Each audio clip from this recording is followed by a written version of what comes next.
Ordered. बिस्मिल्लाहिर्रहमानिर्रहीम। कल जो हमने किया था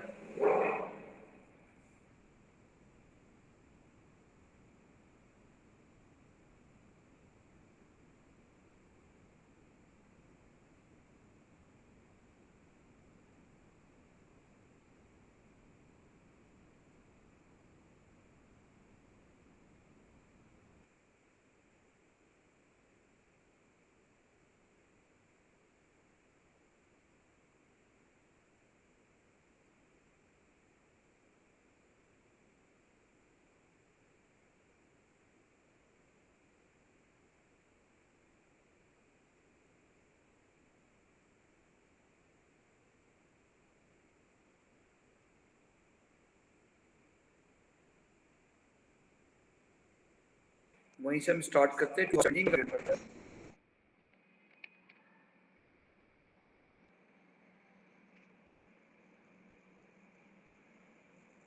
जहरा, मेरी आवाज आ रही है बेटा? जी सर। अच्छा ठीक है। जहरा आप ही आ जाए लैपटॉप पे। हसन का नेट शायद प्रॉब्लम कर रहा है, वो चले गए, या शायद रिकॉर्डिंग हो रही होगी, फिर भी आप आ जाए बेटा।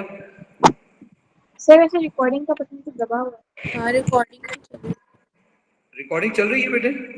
जी सर। है सर। ठीक है जी, तो आइए हम फिर वहीं पे करते हैं। ठीक है, क्वेश्चन नंबर 3 पे थे, डॉट एंड क्रॉस डायग्राम बनानी है SOCl2 की। ठीक है, ऐसा लग रहा है किसी AS के टीचर ने पेपर बनाया है। सारा जो है ना वो AS का चीज दे दी है। ठीक है, ये देखें, ये सल्फर आ जाएगा। ठीक है जी, ये सल्फर आ गया। अब एक ऑक्सीजन है और 2 क्लोरीन है। ठीक है, ये एक ऑक्सीजन आ जाएगा इधर। ठीक है, साइज बराबर ही होना चाहिए।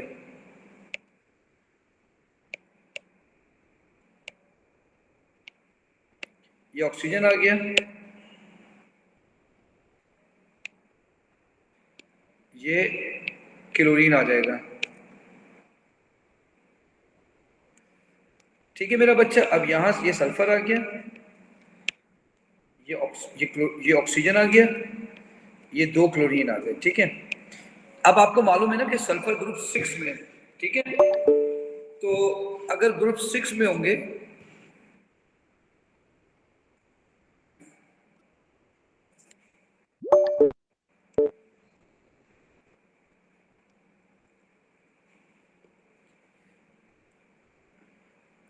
मुनीसा, मैंने आपको ना को होस्ट बना लिया है। अब्दुल राफे, आपको भी, कोई भी क्लास में है ना उसको क्लास में ले लेना बेटा। ठीक है, अब देखो सल्फर में 6 इलेक्ट्रॉन होते हैं। ठीक है, ठीक है, उसमें 6 इलेक्ट्रॉन होते हैं। तो देखिए, ये रहा 1, ये रहा 2, ये रहा 3।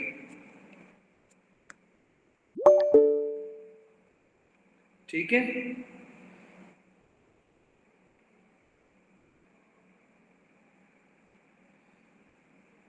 बेटे आपको मेरी आवाज आ रही है? जी सर। ठीक है, एक एक इलेक्ट्रॉन बना दिया आपने। ठीक है, अच्छा, अब ये ऑक्सीजन का इलेक्ट्रॉन है, ये क्लोरीन का इलेक्ट्रॉन है। बताइए सल्फर के भी कितने बाकी बचे हैं? सर ऑक्सीजन के साथ एक और बनाया था।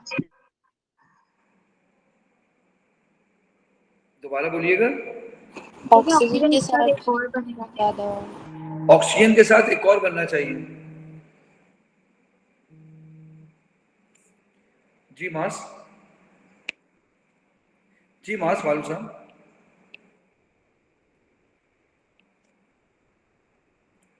एस की दो, मतलब एक सेट ऑर्गेनिक का, एक सेट इनऑर्गेनिक का।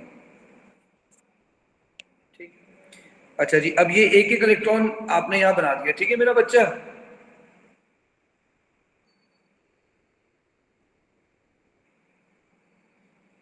ठीक है जी। अब आ जाइए क्लोरीन पर। ठीक है, अब आप देखिए क्लोरीन के 7 इलेक्ट्रॉन बाकी होंगे।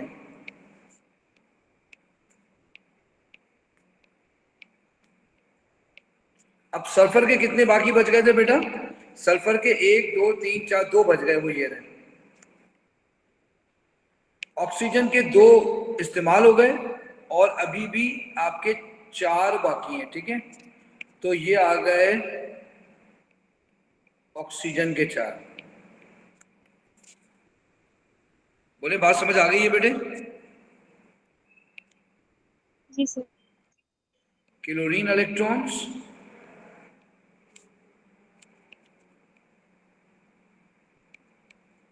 Sulphur electrons, oxygen electrons. चलिए अब आपसे कह रहे हैं कि भाई NaOH और HCl का रिएक्शन क्या है, क्या बनेगा। तो बेटा NaOH HCl के साथ रिएक्ट करेगा, सॉल्ट बनेगा NaCl और बन जाएगा पानी। इसी तरह से NaOH SO2 के साथ रिएक्ट करेगा। SO2 ऐसा है बेटा जैसे H2SO3, और कभी भी SO3 आ जाए, SO3 ऐसा है जैसे H2SO4। तो SO2 जो है वो सोडियम सल्फाइड बनाएगा Na2SO3, और क्या बनाएगा, पानी बना लेगा। 2 सोडियम राइट में, तो लिहाजा यहाँ 2 लगा देंगे। हमेशा याद रखना SO2 का मतलब सल्फाइड और SO3 का मतलब सल्फेट। अगर ये सोडियम हाइड्रोक्साइड सल्फर ट्राइऑक्साइड के साथ रिएक्ट करता तो हम बनाते सोडियम सल्फेट। चलिए जी अगला क्वेश्चन है, axis sodium hydroxide was titrated with H positive. It requires 10.8 cm cube of H positive solution to reach the end point. Calculate the number of moles of sodium hydroxide that reacted with SO2 and HCl. चलिए जी पहले आपने निकालने होंगे initial mole of sodium hydroxide. मेरा बच्चा आप बताइएगा कि आपको कोई वॉल्यूम शॉल्यूम दिया, ये दिया हुआ सोडियम हाइड्रोक्साइड का, ये दिया हुआ बेटा है, तो इसके मोल निकालेंगे, ठीक है। Step 1, initial mole of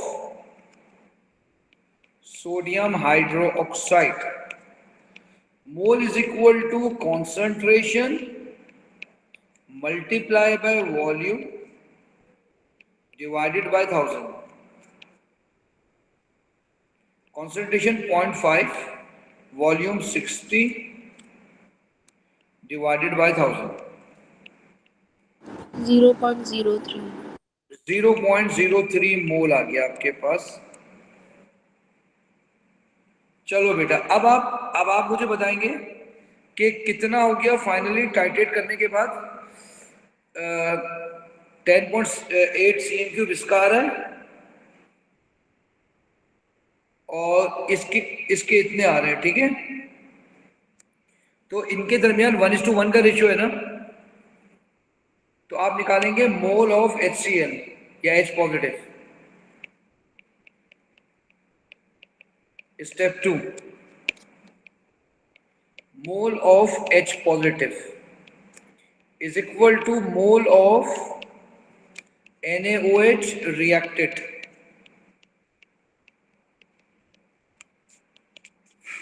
Mole of H positive is equal to mole of NaOH reacted. तो बेटा इसका आएगा, कॉन्सेंट्रेशन है 0.5, 10.8 डिवाइडेड बाय 1000। बोलो बेटा कितना आ जाएगा?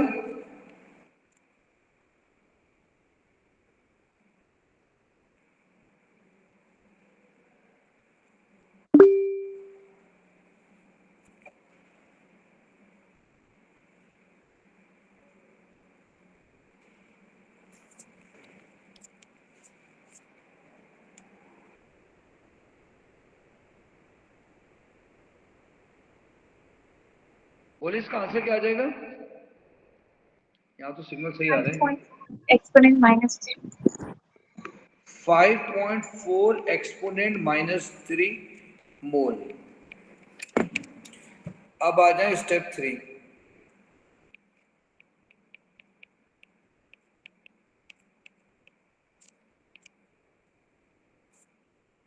स्टेप 3। अब आपने क्या निकाला था? Mole of NaOH that reacted with SO2 and HCl। बताओ बेटा, क्या ये मोल आ गए, यही रिएक्ट कर रहे हैं?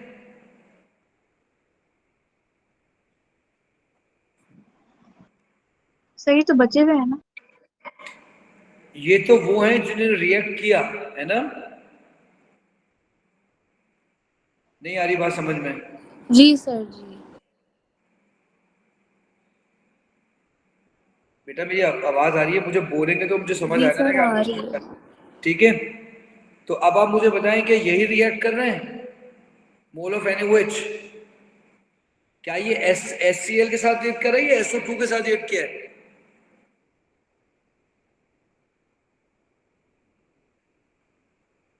अबे भाई बोलो ना यार।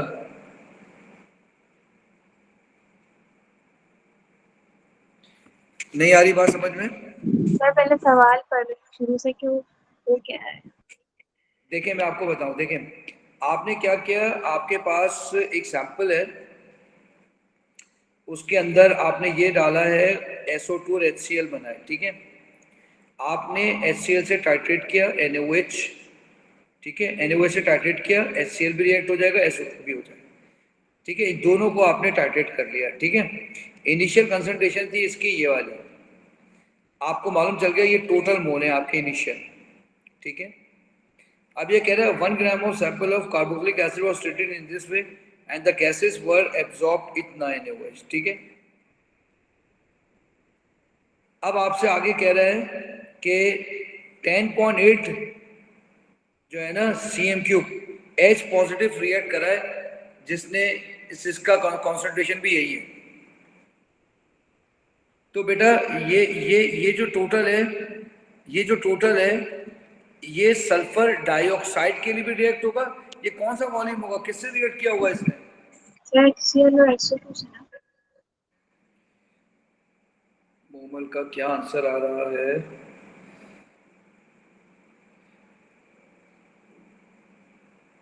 अच्छा जी, किसी ने माइक बंद कर दिया है। मैंने मोहम्मद, एक मिनट। हाँ मोमल देखे, अब आप बोल सकते हैं बेटे? Yes sir. चलो ठीक है बेटे, चलो जी। अब आपको मैंने यहां तक के कह दिया, अब आप मुझे बताएंगे कि आपने, अब आपको समझ में आ गई जहरा? जी सर। टोटल आपके पास जो सोडियम हाइड्रोक्साइड है ना, देखिए आपने क्या किया, कार्बोक्सिलिक एसिड था, ठीक है। कार्बोक्सिलिक एसिड की आपने क्लोरीनेशन कर दी, आपको SO2 और HCl बना। अब आपने इसके अंदर NaOH डाल दी, तो बेटा NaOH क्या करेगा, गैसेस वर एब्सॉर्ब, ये दोनों के साथ रिएक्ट कर रहा है। तो बेटा ये तो टोटल NaOH जितने आ गए ना, और जितना जी भी NaOH बचा है ना, वो इतना इतना जो है ना H पॉजिटिव के साथ रिएक्ट कर रहा है। जी सर। बात तो समझ आ रही माइनस है? करेंगे। तो इसका मतलब क्या हुआ, कैसे निकालेंगे? सर 3 NaOH के मोल हैं और उसके अंदर HCl और SO2 के 2 मोल होते हैं। नहीं, अगर आप इन दोनों को माइनस कर देंगे, ठीक है, तो आपको मालूम हो जाएगा ना कि SO2 और HCl के साथ कौन रिएक्ट कर रहा है। बेटा इसके सर अंदर तो ये जो अगर हम बेटा माइनस करेंगे तो कार्बोक्सिलिक के नहीं पता चलेगा? तो आप सवाल देखें ना, ये कह रहा है कार्बोक्सिलिक एसिड भी है, गौर से सुनिएगा। आपने कार्बोक्सिलिक एसिड से रिएक्ट किया, आपको जो गैसेस मिली, गैसेस ये कर रही है रिएक्ट, गैसेस के मोल ये आ गए, ठीक है, दोनों के। बात समझ आ रही है बेटा? जी सर। जी सर। उसके बाद कह रहे हैं H पॉजिटिव एक्वियस के, तो ये किसके साथ रिएक्ट किया होगा? It require 10.8 CM³ of H positive solution to reach the end point. वो जाहिर सी बात है, may be possible carboxylic acid के हो बेटा। जी सर। तो जाहिर सी बात है, अब जो ये जो है ना, ये मैं इसको लिख देता हूं, कार्बोक्सिलिक एसिड है COOH, और यहां लिख देता हूं टोटल। तो SO2 के साथ रिएक्ट कितने में किया होगा बेटा? वो इनके डिफरेंस। आप इनका डिफरेंस निकाल लेंगे, ठीक है। ये टोटल है और ये COOH वाला है, तो मोल ऑफ NaOH, अब यहां लिखेंगे SO2 प्लस HCl। टोटल का मतलब है SO2 भी है, HCl भी है। बात समझ आ रही है बेटे? Yes sir. और इसमें कार्बोक्सिलिक एसिड भी होना चाहिए फिर तो। बेटा जरा माइनस करेंगे कितना आएगा?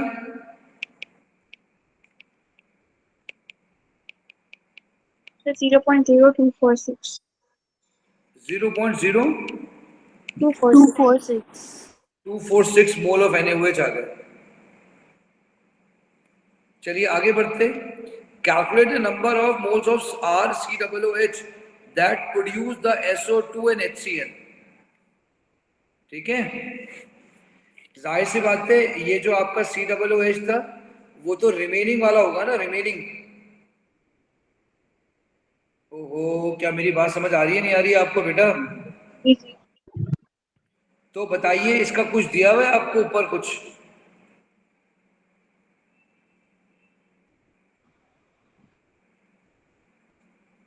सर जिसपे आपने 2 लिखा था ये वही नहीं हाँ होगा? हाँ, ये वही वाला होगा ना, स्टेप 2 वाला। जी। अच्छा। तो calculate the number of moles of RCOOH that produce the SO2 और HCl। जाहिर सी बात है वो दोनों बराबर होंगे तो यही आना चाहिए। तो mole of RCOOH reacted to form SO2 and HCl is equal to 0.0246। 0.0246। मेरा बच्चा, मेरी बात समझ आ रही है कि नहीं आ रही है?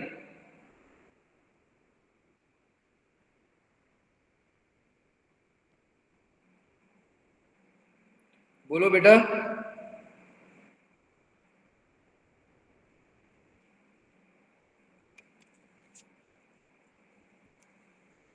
मेरा बच्चा, आप लोगों को मेरी आवाज आ रही है? नहीं सर, नहीं समझ आया। अच्छा देखें, अब आपको ये SO2 आपने यहाँ से मोल निकाल लिए, ठीक है। आपसे मोल निकालने को कहा है कि SO2 और HCl के मोल निकालें, ठीक है। तो जो जिन्होंने NaOH के मोल निकाले, जिसने SO2 और HCl के साथ रिएक्ट किया, ठीक है, आपने इसको रिएक्ट कर लिया। इसके बाद आपके पास क्या बन रहा है?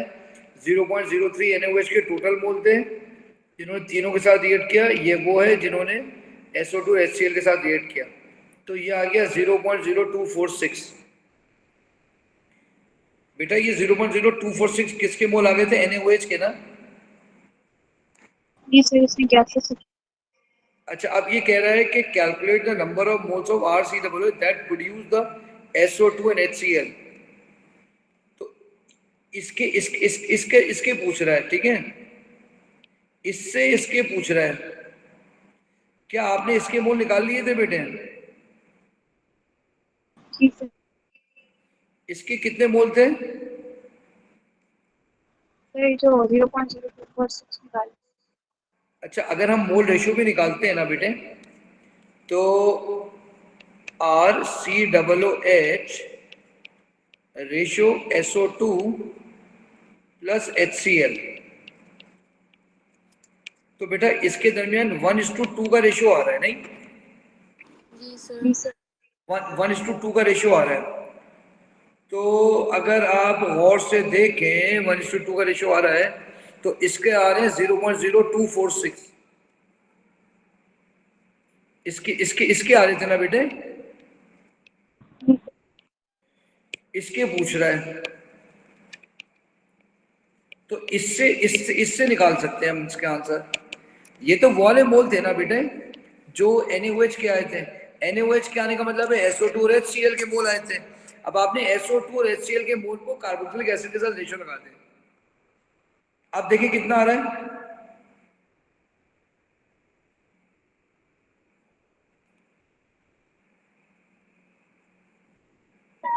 0.0123। 0.01। बेटा इसका आंसर चेक कर लेना, यही 0.0123। तो इसका आंसर आ रहा है 8.2 से लेके 8.3 तक उसने एक्सपोनेंट 3 माइनस। से डिवाइड किया है मैट्रिक्स में। 3 से डिवाइड किया है व्हेन जीरो एसोसिएट। पॉइंट 0246 को 3 से डिवाइड कर दिया। अच्छा एक मिनट रुक जाओ, ये क्या कह रहा है, 1 gram of sample of carboxylic acid was treated in this way and the gases were absorbed in 60 mm in excess, NOH excess में था। ठीक है, क्वेश्चन तुमने बना लिए। अच्छा जी, अरे मेरा बच्चा, ये इसके साथ थोड़ी निकाला है, इसने NaOH की मोल के साथ निकाला है। आपको मेरी बात समझ आ रही है? आप NaOH के साथ निकालेंगे ना, NaOH के 3 मोल हैं, ये देखें। बात समझ आ रही है बेटे? बेटे आपने आसमान से थोड़ी निकाले हैं SO2 और HCl। आपको मेरी बात अच्छा, समझ आ रही है? हाँ। तो आप भैया, आपने SO2 और HCl के मोल निकालने हैं सोडियम हाइड्रोक्साइड से। आपको मेरी बात समझ आ रही है? तो आप सोडियम हाइड्रोक्साइड से एसिड के मोल निकालेंगे ना। अबे क्यों नहीं समझ आ रही मेरा बच्चा? आगे आगे अब निकालो अब आगे, अब बताओ कितने आ रहे हैं? 8.2 exponent minus 8.23। 2 exponent minus 20 exponent minus 20 exponent -3 मोल। चलिए आगे बढ़ते हैं। अब ये कह रहे हैं hence calculate the MR of the carboxylic acid. बोलो बेटा, अगर तुम्हें समझ नहीं आया मैं शुरू से दोबारा क्वेश्चन करा दूं या आगे बढ़े? समझ में आ गया है? सर आज क्या समझ। ठीक है जी, आगे बढ़ेंगे। Hence calculate the MR of carboxylic acid. ठीक है, अच्छा जी, अब आप मुझे बताएं, mole is equal to gram over MR। ठीक है, so MR is equal to gram over mole. तुम्हें कितना ग्राम दिया हुआ था इसका? 1 ग्राम। तो बेटा 1 डिवाइड बाय कितने मोल निकाले थे कार्बोक्सिलिक एसिड के? 8.20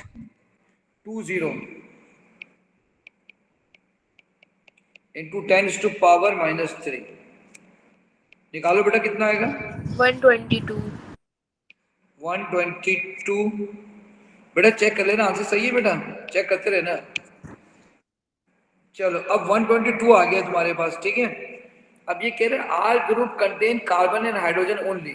ठीक है, तो suggest the molecular formula RCOOH। बेटा R plus COOH is equal to 122 होगा बेटे? Yes sir. होगा। अच्छा अब तो मुझे बताओ COOH का कितना होगा MR? कार्बन 12, कार्बन 12 होगा। ठीक है, ऑक्सीजन 16 + 16 32 और एक हाइड्रोजन 45 45। माइनस करके बताओ क्या आ रहा है? 77 76 77 77 हो रहा है बेटा। ठीक है,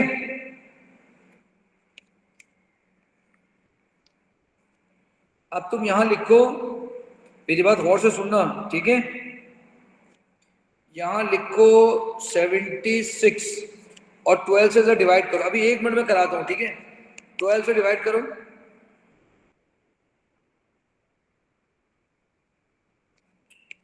77 ना 77, सॉरी बेटे। बेटा डिवाइड करना जरा। सर पहले 6 आए 6 72। ये कार्बन है, ये हाइड्रोजन है, तो फॉर्मूला बन गया C6H5COO।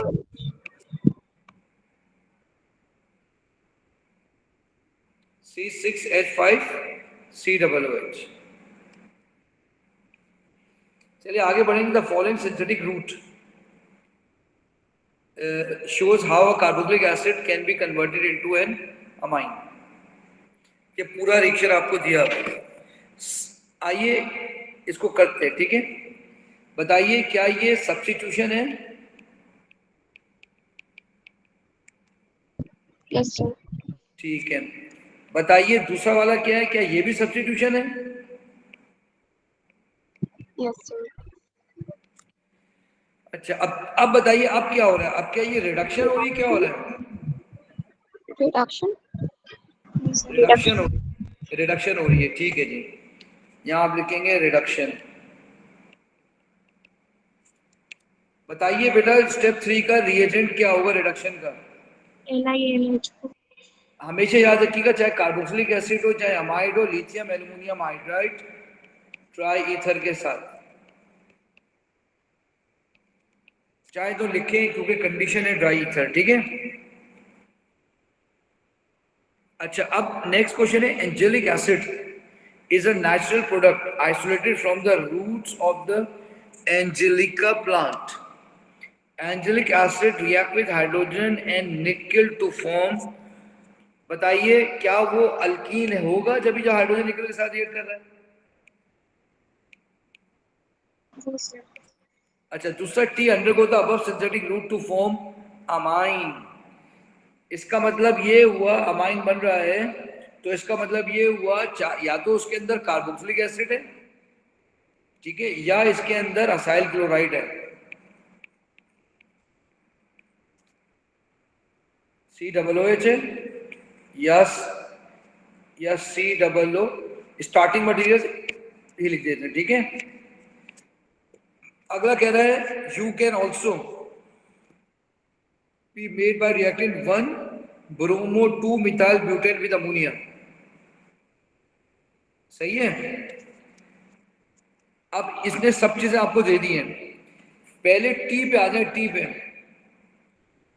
बताएं कितने कार्बन है इसके टी में? 5. 5 कार्बन है, ठीक है। 1 2 3 4 5। बेटा प्लीज मेरी बात गौर से सुनना। अच्छा जी, इसमें 2 ऑक्सीजन है ना, तो डेफिनेटली कार्बोक्सिलिक एसिड होना चाहिए,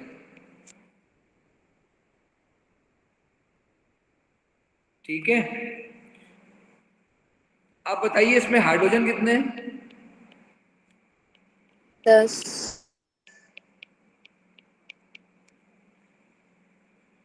10 है या 11 है?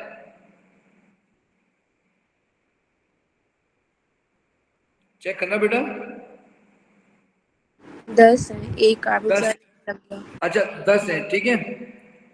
अच्छा, यहां तक के तो हमें ये बात समझ में आ गई है, मे बी पॉसिबल इसका स्ट्रक्चर ऐसा, ठीक है। बेटा मेरी बात समझ आ रही है आपको, नहीं आ रही है? ये बहुत इंपॉर्टेंट क्वेश्चन है, मुश्किल है, बहुत मुश्किल पेपर आया है इस साल का ये। अब आइए एंजेलिक एसिड करते हैं, ठीक है। एंजेलिक एसिड का फॉर्मूला क्या होना चाहिए? अरे बेटा ये तो एंजेलिक एसिड, अब एंजेलिक एसिड जिसमें C5H8O2, तो मेरा बेटा इसको अभी डाउट पे रखते हैं, पहले एंजेलिक एसिड बनाते हैं, ठीक है।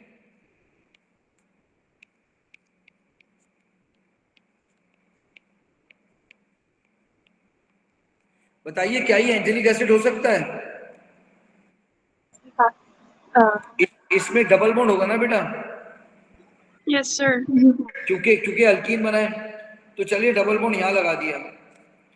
अब हाइड्रोजन गिने 8 हो रहे, 1 2 3 4 5 6 7 8।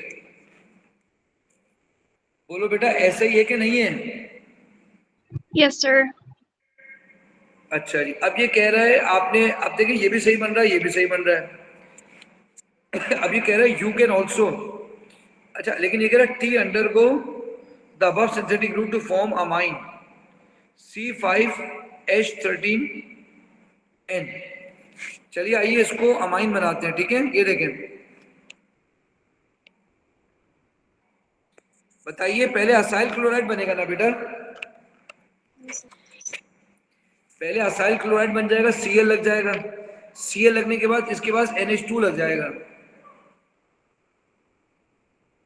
बेटा ऐसा ही है कि नहीं है? जी सर। आइए इसको बनाते हैं। CH3 CH2 CH2 CH2 C double bond O NH2। देखिए मैं तरतीब वाइज करता हूँ, पहले ये बनेगा, फिर Yes, ये sir. बनेगा, फिर ये बनेगा, Yes, sir. फिर ये बन जाएगा। सही है बेटा? सर ये लास्ट स्टेप में रिडक्शन हुई है ना? लास्ट स्टेप में रिडक्शन हो गई है। जहरा आपको मेरी बात समझ आ रही है? जी जी अच्छा, ये आपकी अप्रोच जो की है ना, ये हमने अप्रोच जो की है वो हमने यूं की है, ठीक है, लेकिन ये गलत अप्रोच थी, आपको चाहना चाहिए था यूं। आप मेरी बात समझ रहे हैं? लेकिन अगर आपने ऐसा कर भी लिया गलत नहीं है, ठीक है। अब वो कह रहे हैं यू को आप ऐसे भी बना सकते हैं, ठीक है, ये देखें 2 मिथाइल, ये रहा 2 मिथाइल ब्यूटेन, 1 ब्रोमो, ये रहा 1 ब्रोमो, 1 ब्रोमो, ये 1 ब्रोमो है, 2 मिथाइल ब्यूटेन है। इसमें अमोनिया डालोगे तो ऊपर वाला बनेगा, ठीक है। तो देखो ये क्या बनेगा, यूं बनेगा, ये देखो NH2, इसका मतलब है ये स्ट्रक्चर नहीं है, ये स्ट्रक्चर है। क्या आपको मेरी बात समझ आ गई है? इसका मतलब है ये स्ट्रक्चर नहीं है, इसका मतलब है ये स्ट्रक्चर होगा।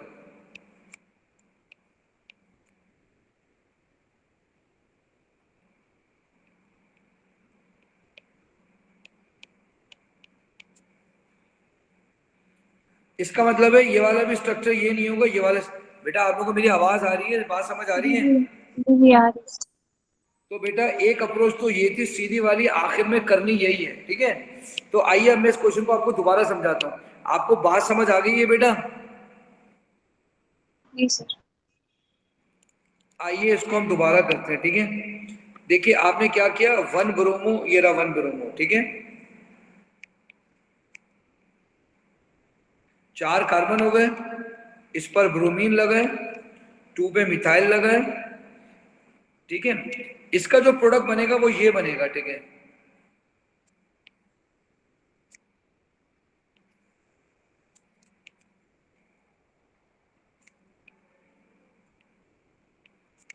NH2 इधर आ जाएगा, ये मिथाइल लगा हुआ इधर। बोलो बेटा बात समझ आ रही है? Carbon number 1, carbon number 2, carbon number 3, carbon number 4, 2 methyl butane है, 1 अमाइनो, 2 मिथाइल ब्यूटेन। अब इससे आपने कार्बोक्सिलिक एसिड बनाना है, ये देखें यूं, जहां NH2 लिखा है ना बेटा, उसकी जगह लिख देंगे COOH, COOH।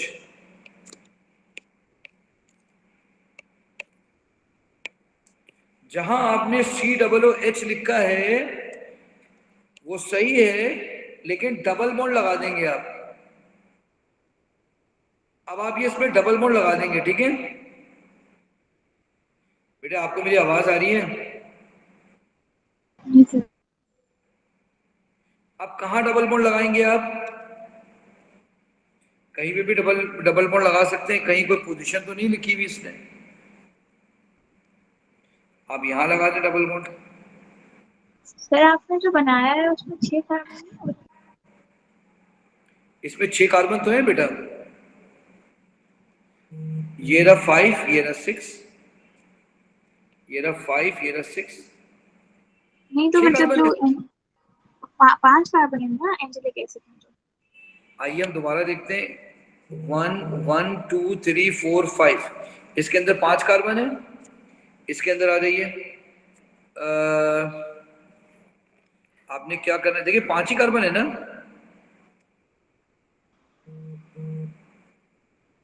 है बेटे, ये 5 ही कार्बन है ना सर किसमें आखिरी वाली यू इसमें? में? यू में देखें। जी जी ठीक है, अब टी में आ जाए। टी में गिने कितने? 1 2 3 4 5 6, इसमें 6 कार्बन है। तो क्या करें कि एक कार्बन कम हो जाए, इसका मतलब ये हुआ डेफिनेटली इसको हटा दें। ठीक है, यहां लगा दें COOH। जी जी सही है। जी जी वो असल में कार्बन हमने स्केलेटन और कार्बन मिक्स कर दिया ना, इसलिए ऐसा हो रहा है। तो इसका मतलब है इसको मिटा दें, इधर लिख दें COOH, डबल बॉन्ड यहां लगा दें। बोलो बेटा, बात समझ आ रही है? जी सर। कहीं भी डबल बॉन्ड लगा सकते हैं, जरूरी नहीं है कि यहां लगाएं, इसके आगे वाले में लगा दें। जी सर। चलिए आगे बढ़ते हैं। It is the type of stereoisomerism shown by angelic acid and T. बताइए, एंजेलिक एसिड में ज्योमेट्रिकल सिस ट्रांस आ रहा है? जी सर। सिस ट्रांस ब्रैकेट में ज्योमेट्रिकल भी लिख देंगे।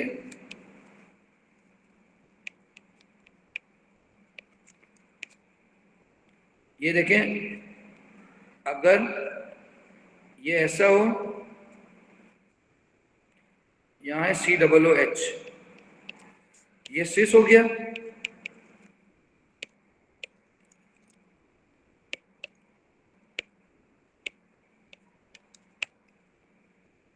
ये ट्रांस हो गया बेटा। बताएं, टी के अंदर कायरल कार्बन नजर आ रहा है ये आपको? Yes sir. तो सॉरी, टी का, टी यू नहीं, टी। अब आप टी में देखें, टी में ये रहा कायरल कार्बन। तो इसमें यस सर। ऑप्टिकल ऑप्टिकल आ जाएगा, ऑप्टिकल। ये देखें,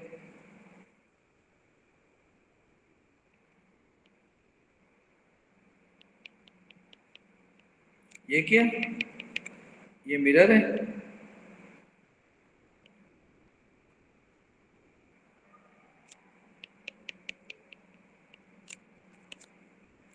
इसमें क्या रखा आपने? एक में रखेंगे NH2, सॉरी COOH, ये रहा COOH। इसमें रखेंगे CH3, इसमें रख लें H, इसमें रख लें C2H5। ये ऐसे ही रहेगा COOH, ये यहां चले जाएगा, CH3 इधर आ जाएगा, H। ये T है, ये एंजेलिक है। बोलो बेटा, बात समझ आ गई है? Yes sir. क्या बेटे? सर मैंने एक पूछना था, मतलब जो आपने ट्रांस और सिस बनाए हैं, जो बना के दिखाए हैं, हम्म। तो इसके अंदर सर अच्छा ठीक है, दोनों तरफ शेष है सर, ये सर समझ आ गया। वो एक बात आ रही थी कि आपने कहा था जिसके बड़े मॉलिक्यूलर फॉर्मूला ज्यादा होता है, वो दोनों एक साइड पे अगर हो तो वो सिस होता हाँ हाँ, है। अच्छा लेकिन अगर ठीक है। CH2 और CH3 है, इसलिए आपने उसको ज्यादा इम्पोर्टेंस दी ना। नहीं, मैंने इंपॉर्टेंस नहीं दी है। मैंने जो है ना, आजा, मैंने आपका माइक खोल दिया बेटा है। सर आपको कैसे पता है कि टी में कार्बोक्सिलिक एसिड का फंक्शनल ग्रुप लगेगा? क्योंकि उसने एंजेलिक एसिड लिखा ना, एसिड। एसिड तो कार्बोक्सिलिक एसिड ही होता है ना।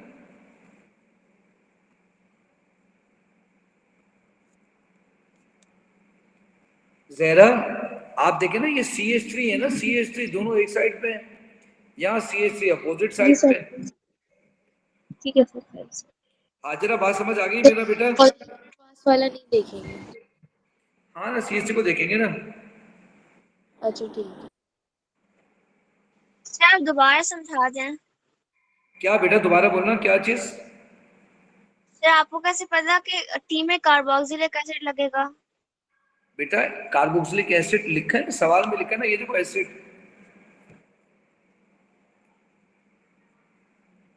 है बेटे। Okay sir. Yes sir. ठीक है, चलो अब क्वेश्चन नंबर 4 पे आ जाते हैं। ठीक है, क्वेश्चन नंबर 4 क्या कह रहा है कि आपके पास 3 आइसोमर है। ठीक है, आपसे कह रहा है ये ट्रांजिशन मेटल का है। ठीक है, ये ट्रांजिशन मेटल का है। A number of isomer with the molecular formula this exist, इसके कई आइसोमर हैं, ठीक है। Their general formula is this, each isomer contain 6 coordinated, coordination number 6 से ऑक्टाहेड्रल ज्योमेट्री है। Water molecule not directly bonded with chromium, ठीक है, are held in the crystal lattice as water of crystallisation, water dot H2 है, ठीक है। ये जो ये लिखा हुआ है NH2, ये रहा। तो the chromium chlorine bond is not easily broken and so chloride bonded with chromium ion is complex does not react, ठीक है जी। 1 ग्राम लिया है, 3 isomer A B C were dissolve separately. अच्छी तरह समझना मेरा बच्चा। सबसे कह रहा है कैलकुलेट द MR, ठीक है। अब तुम देखो यहाँ पर बेटा, यहाँ तुमने लिखा क्रोमियम, यहाँ लिखे 6 पानी और 3 क्लोरीन। क्रोमियम का AR लिखा 52, 18 लिखा, 3 से मल्टीप्लाई किया 266.5। बेटा चेक कर लेना, यही आंसर है।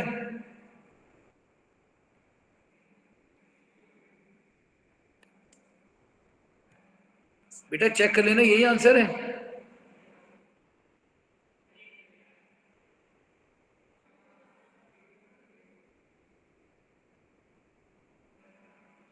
बच्चों मेरी आवाज आ रही है आप लोगों को?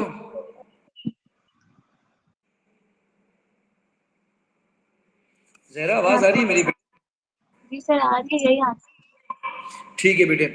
अच्छा अब ये कह रहा है use the data in the table above to calculate the value of n for each of the isomer, ठीक है। ये आपको टेबल दिया हुआ है, ठीक है। अब मेरी बात गौर से सुनना। अब ये कह रहा है कि भाई आप मुझे बताएं, इसका MR आ गया ना।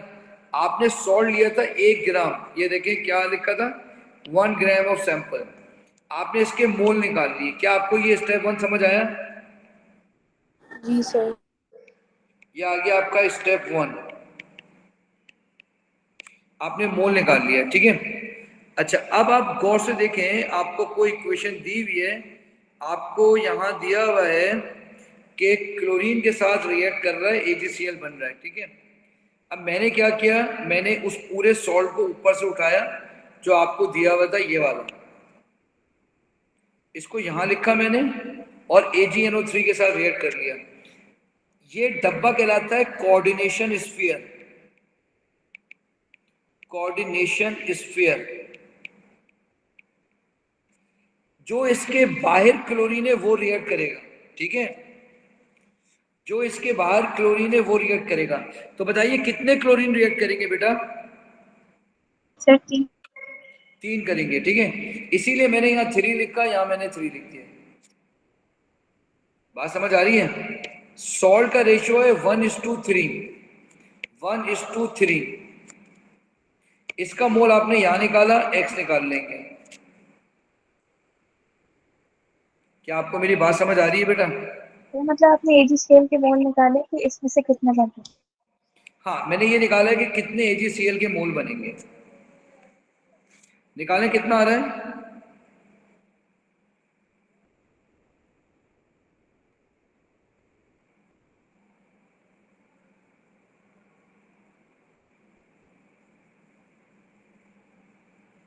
क्या ये सही लिखा मैंने? 0.0113। जी सर। 0.0113, ये देखें, यही है 0.0113।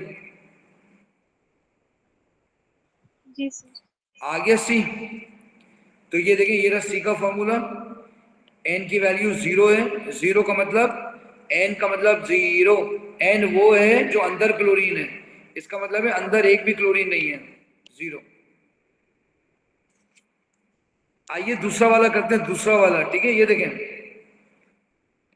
अब मैंने कहा दो AgNO3, 2 क्लोरीन बाहर रखे, ठीक है। अब बताएं कितने AgCl बनेंगे? 2 बनेंगे ना। जी सर। इधर ये सर लिखी वैल्यू, तो है क्या बोले बेटा? सर, ये जो N है हाँ हाँ वो अंदर वाला क्लोरीन है ना? हाँ, देखिए ना, अंदर वाला क्लोरीन, ये रहा N, अंदर वाला क्लोरीन। तो ये जो हमने जो फॉर्मूला भी लिखा था पूरा, उसमें हाँ तो हाँ, हमने स्केल लिए थे ना? नहीं, उसमें अच्छा मैंने तो डायरेक्ट लिख दिया था ना 0। मैंने तो अंदर रखा ही नहीं है। देखें, 3 हिस्सों में किया है। देखें, एक में अंदर एक भी नहीं रखा, ठीक है। अच्छा, ये बाहर वाला स्केल है, अंदर आपने एक भी नहीं रखा। एक में इधर 0 है, इधर 1 है, अंदर आगे 2 रखा है मैंने नीचे। सही है। ये देखें, इधर 2 रखा है, वो मिट गया है नीचे से। मैं भी सही कर देता हूँ उसको। क्या आपको मेरी बात समझ आ रही है बेटा? देखिए, 2 को करके रखे भी 7.5 आ रहा है।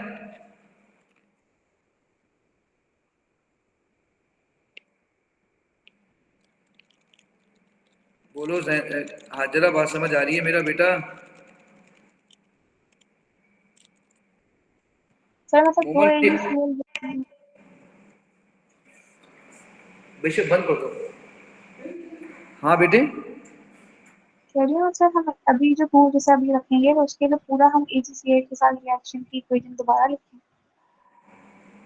देखो मेरी बात सुनो, मैं तुम्हें दोबारा बता रहा हूँ। देखो, दोबारा मैं कर रहा हूँ सॉल्व, ठीक है। ये देखो, ये लिखा तुमने क्रोमियम, ये लिखा H2O4, और अब लिखे तुमने 2 क्लोरीन अंदर, 1 क्लोरीन बाहर, ठीक है।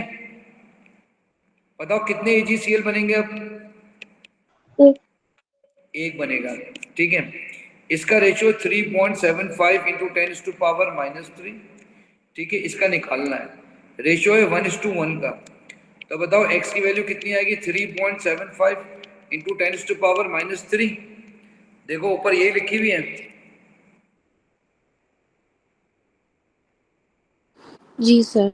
जी सर। मैंने भी यहाँ n की वैल्यू जो है, ये देखो, 3 क्लोरीन बाहर, यानी अंदर 0 क्लोरीन, ठीक है। अंदर 1 क्लोरीन, बी में देखो 1 क्लोरीन, ए में 2 क्लोरीन। टोटल 6 कोऑर्डिनेशन नंबर है, 6। तो तुम गौर से देखो, ये रहे 6, ये रहा 5, और ये रहा छठा पानी, ये रहा 4, ये रहा 2 पानी। ये देखो ऊपर फॉर्मूला लिखा हुआ है NH2। जितना N अंदर होगा उतना पानी बाहर होगा। जितना N अंदर होगा उतना ही, जितना N अंदर होगा, क्लोरीन अंदर होगा, उतना ही पानी। 1 क्लोरीन 1 पानी, 0 क्लोरीन 0 पानी। बोलो बेटा, बात समझ आ गई नहीं आई है? जी जी। आगे बढ़े बेटे। जी अच्छा जी, name the type of isomerism shown by nickel.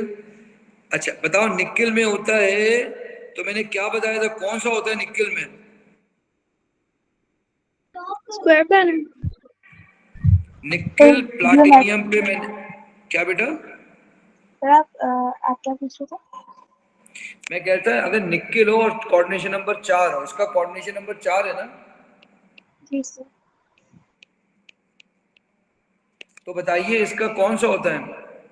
Square planet. Square planar, ठीक है। अच्छा, 2 isomer have the same shape and their formula is nickel here, where R is equal to M। अच्छा जी, स्क्वायर प्लेनर आप कह रही हैं, ठीक है। तो ये रहा निकेल, ये रहा साइनाइट, ये रहा साइनाइट, ये रहा PR3, ये रहा PR3। 2 साइनाइट में एंगल है 90 डिग्री। ये रहा निकेल, ये रहा साइनाइट, ये रहा साइनाइट, ये आ गया PR3, ये आ गया PR3। अब इसमें एंगल कितना आ रहा है बेटा साइनाइट साइनाइट का? 180 डिग्री। तो ये सिस हो गया, ये ट्रांस हो गया। Geometrical isomer, cis trans. बोलो बेटा, बात समझ आ रही है? जी सर। चलो बेटा, अब अगला है, state which isomer has a dipole movement. बताओ, सिस में होती है, ट्रांस में होती है? ट्रांस। ट्रांस। ट्रांस में तो डाइपोल कैंसिल हो जाएगी नहीं? तो सिस में सिस में होती है, ठीक है। तो सिस यानी isomer 1, because dipole is not cancelled out. बात समझ में आ रही है बेटा?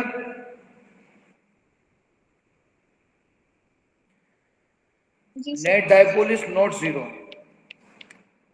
Net dipole is not zero.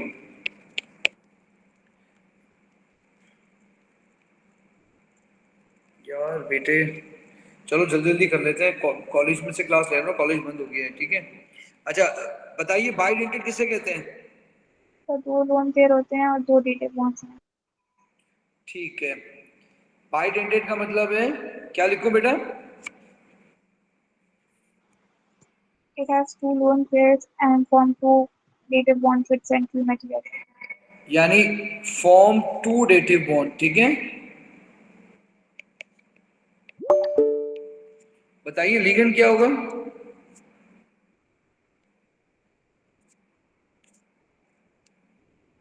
Ligand की डेफिनेशन बताएं क्या होगा बेटा?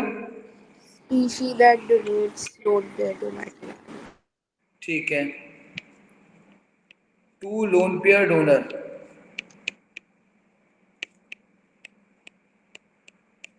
अच्छा लिगेंड क्या होगा? तो dative bond बनाते हैं central material. Species That donates lone pair to donate a lone pair to metal ion form a dative bond. to form a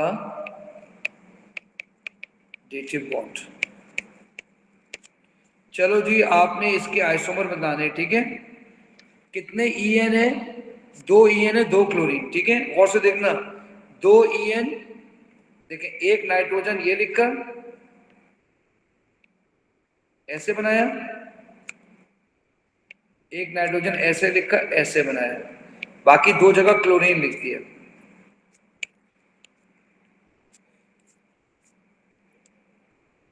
बेटा अब आपने क्या करना है, इसको एंटी क्लॉकवाइज बनाना है, ठीक है। एन एन,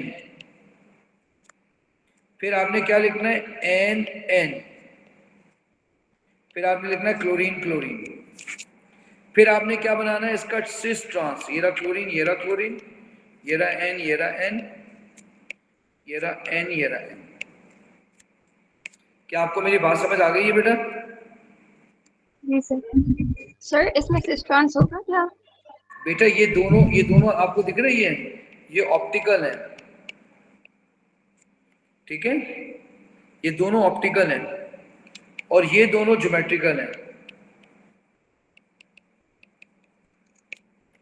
सर ऐसे जो आपने जो ऑप्टिकल करे वो ऐसे हैं तो सिस ही ना, मतलब क्योंकि वो 90 डिग्री प्लस पे है।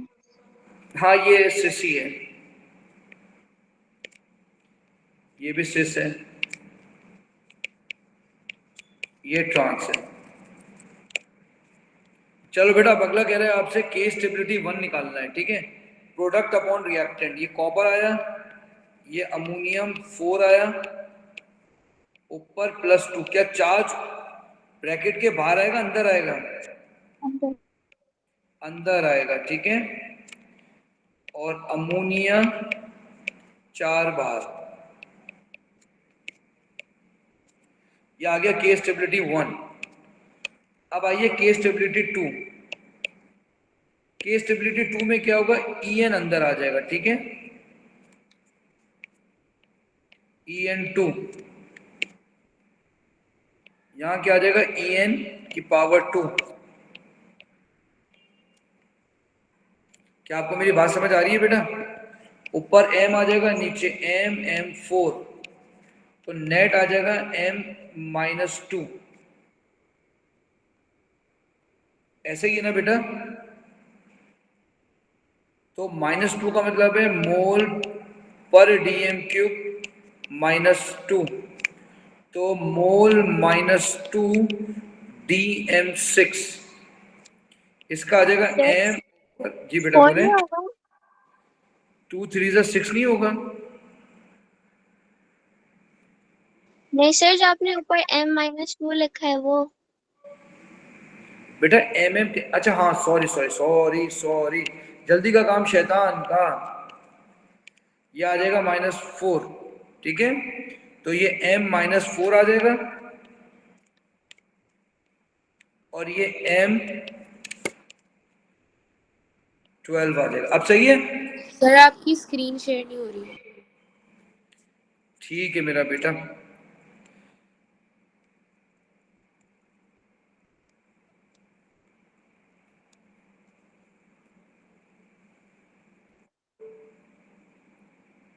अब सही है? Yes sir. अच्छा जी, अब ये आ गया 4 और ये 12 आ गया, ठीक है। अब नीचे आ जाए, ये mm कैंसिल हो जाएगा, m-2 तो यूनिट आ जाएगी -2 DM6। अब आपसे कह रहा है के स्टेबिलिटी 3 निकाल के इक्विलिब्रियम 3 निकालो, ठीक है। अब आप मुझे बताइए इन टर्म ऑफ के स्टेबिलिटी 1। अब आप मुझे बताइए जो पहली इक्वेशन नजर आ रही है, इसका जो ये प्रोडक्ट है, ठीक है, वो इसमें क्या है? Reactant. रिएक्टेंट में, ठीक है, यानी उसका प्रोडक्ट इसका रिएक्टेंट, तो डेफिनेटली के स्टेबिलिटी 1 नीचे चले जाएगी, के स्टेप 1। अब आप बताइए इसका जो प्रोडक्ट है वो इसका क्या है? Product. प्रोडक्ट ही है, तो वो न्यूमरेटर में चले जाएगा। फॉर्मूला बन गया के स्टेबिलिटी 2 अपॉन के स्टेबिलिटी 1। वैल्यू पुट करके आंसर निकाल लीजिए। 5.3 इंटू 10⁻19, 1.2 इंटू 10⁻13। बोले आंसर।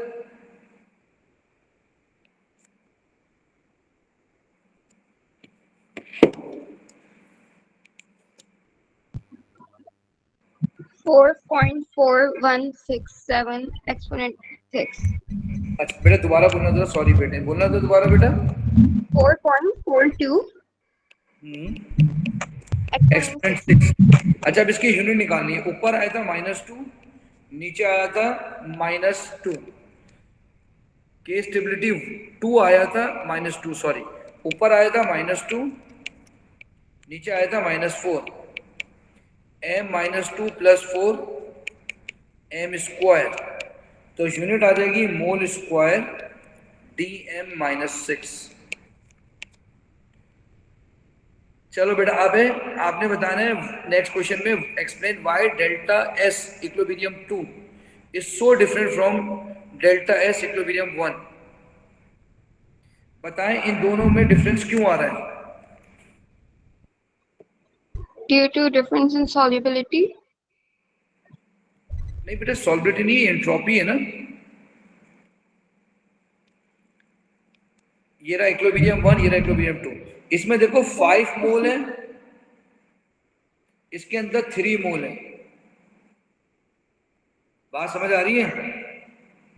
Okay, sir. तो 5 मोल मिलके 1 मोल बना रहे हैं, entropy negative. In equilibrium 1 5 mole of reactant form 1 mole of product, ठीक है। तो इसका मतलब ये हुआ डेल्टा S नेगेटिव होगी, दूसरे में डेल्टा S पॉजिटिव होगी। क्यों?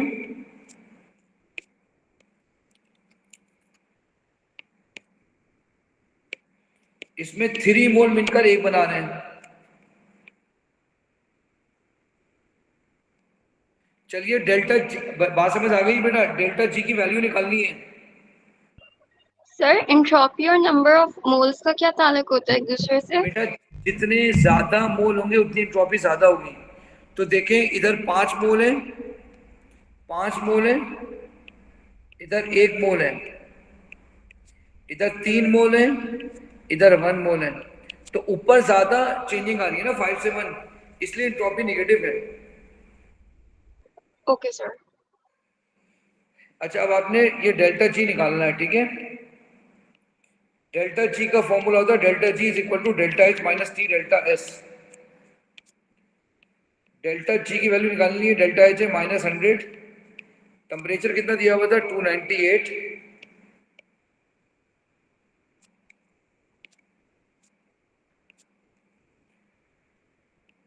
-298, डेल्टा एस दिया हुआ है 40। बेटा बताना जरा कितना आएगा। बेटा जल्दी कर लो, कॉलेज बंद हो गया, मैं अकेला बंद रह जाऊंगा, बंद हो जाऊंगा।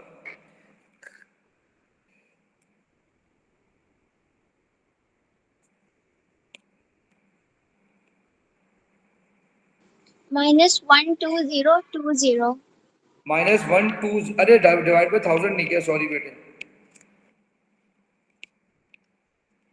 बेटा 40 डिवाइड बाय ये जो जूल्स में है ना, अब बताना क्या आएगा बेटा। -100, minus 112. -112.0। What can be made about the relative feasibility of the equilibrium 1 and 2? बताइए कौन सा माइनस में है तो फिजिबल होगा कि नहीं होगा। Yes, sir. फिजिबल, क्यों फिजिबल? क्योंकि उसकी gives me energy negative है, ज़्यादा मोर negative है. Negative, more negative feasible, more negative है, ठीक है। Equilibrium 2 is feasible, more feasible, is more feasible. क्यों? मोर नेगेटिव, मोर फिजिबल। चलिए अगला, using data from the table suggest the value of delta H for equilibrium 3। बताइए ऊपर वाले की इक्विलिब्रियम कैसे निकालेंगे, डेल्टा एच 3, इक्विलिब्रियम 3 इसकी इसकी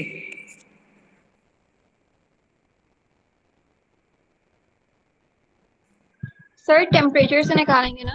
Temperature is equals to delta H over delta S. Suggest कहना कि इक्विलिब्रियम 1 और 2 ऐड होके 3 बना रहे हैं सब जाके उस हिसाब से। तो अब आपने बताना है प्रोडक्ट माइनस रिएक्टेंट, ठीक है। डेल्टा एच निकालना है, प्रोडक्ट माइनस रिएक्टेंट। तो यहां देखेंगे डेल्टा एच क्या है, इधर देखें डेल्टा एच 3 निकालना है, ठीक है। तो उसका प्रोडक्ट उसका रिएक्टेंट था ना, है बेटे। Yes, sir. तो इसका मतलब ये हो जाएगा ना कि इक्विलिब्रियम 2 माइनस इक्विलिब्रियम 1, तो Yes, sir. Product minus reactant है। अब आप देख लो ना, जो इसका प्रोडक्ट है वो इसका प्रोडक्ट है ना, इसलिए मैंने इक्विलिब्रियम 2 माइनस इक्विलिब्रियम 1 रखा है, ठीक है। 100 माइनस 100 को माइनस करना है -92 से, क्या आएगा बेटा, -8 किलो जूल पर मोल। Last state the type of the reaction, बस बस ये बंद कर देना बेटा। State the type of the reaction that occur in equilibrium 2, ligand substitution reaction. ये इधर आ रहा है, ये निकल रहा है बाहर, है ना।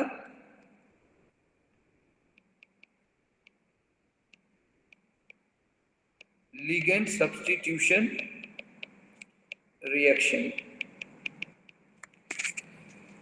बेटा अभी आपका थोड़ा सा पार्ट रह गए हैं, ये अब हम अगली क्लास में कर लेंगे, ठीक है बेटे। एक दिन छोड़ के क्लास होगी, फ्राइडे सैटरडे को क्लास होगी, ठीक है बेटे। Okay, sir. चलो बेटा, अल्लाह हाफिज है। तो आप Okay, sir. अल्लाह हाफिज बेटा।